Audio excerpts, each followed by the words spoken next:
J.K. Yadav Films present.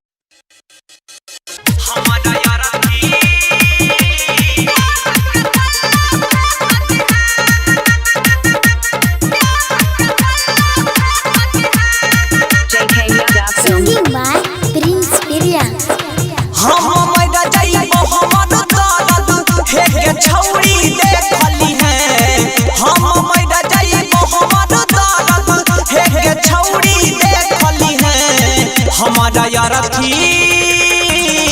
हमारा यार थी पछमा का छल्लोयाम के पल्लो फेंकती है। हमारा यार थी पछमा का छल्लोयाम के पल्लो फेंकती है। हमारा यार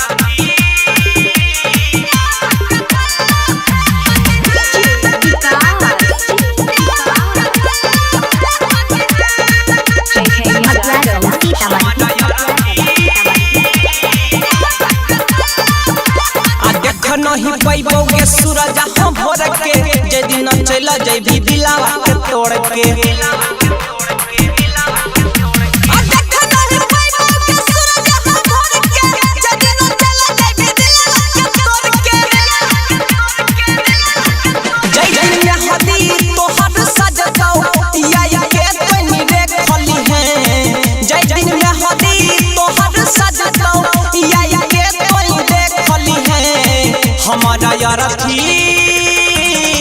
हमारा यार थी पछमा का छल्लोयाम के पल्लो फेंकती है।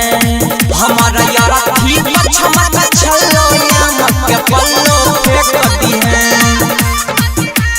माचंजी का रिकॉर्डिंग स्टूडियो सहरसा।